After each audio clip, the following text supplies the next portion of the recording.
Nå, men jeg har fået som opgave. Goodipart har sat alle sådan en masse små farvede sedler op omkring de ting, jeg har lavet. Og så skal jeg skrive en tekst eller andet. Og det er lidt svært. Det skal ikke være for banalt. Det er ikke nemt. Nej, den er lidt svær for dig. Jamen, hvorfor sætter du så sådan nogle vanskelige opgaver? Jamen, altså, det er også det der med tekst, ikke? Og det er med tekst og billeder, ikke? Ja, men det er tøft. Det bliver jo... Det skal jo ikke være en forklaring, vel? Det skal være... Det skal være levende. Det skal være noget andet. Ja, det skal være kontra i en anden retning. Faktisk. Ja, men det er vældig kompliceret. Det er vældig kompliceret for dig. Ja, så det er det. Altså, grunden til, at jeg valgte Goodipart, det er, fordi han arbejder med avantgarde hele sit liv. Han har haft en avantgarde-karriere inden for elektronisk musik og forskellige, og alt muligt. Han er meget, meget svært at definere. Nå, hvad sker der så der? Jamen, alt kan ske. Alt kan ske. Og han er faktisk den eneste, der har set på mig med sådan et avantgardistisk blik. Altså, det er veldig fine værker, altså. Og det er veldig mange ting, så det kan jo... Altså, nu har vi gjort lidt fokus på sådan...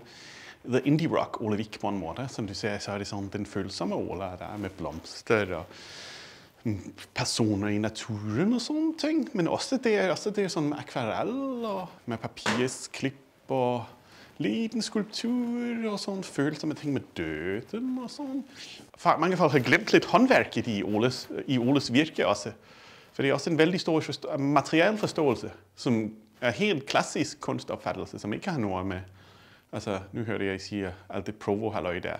Altså, jeg tykker, det er helt forkert at se det i det sammenhæng, for det er sådan veldig mye sådan en person, som lever og går og gør ting i lokalmiljøet. Så det er veldig klassisk kunst. Altså, det er jo en person, der har reageret på verden, som personen er i, og har interageret med det. Og det er vel det bedste, et menneske kan gøre.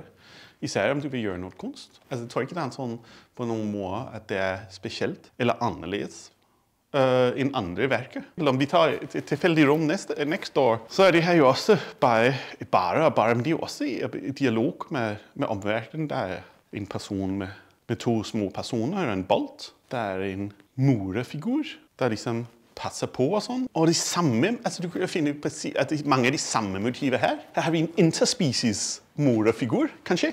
Eller en anden figur med en dialog. Det er en interspecies dialog. Kanskje er det mere en queer eller modern version af mor med barn. Så kan det være fugl med, det er vel en fisk, en slags fugl med fisk. Det er færøsk kunst. Det er levende, det er denne verden, som er afbildet. Akkurat som mange af de andre værker.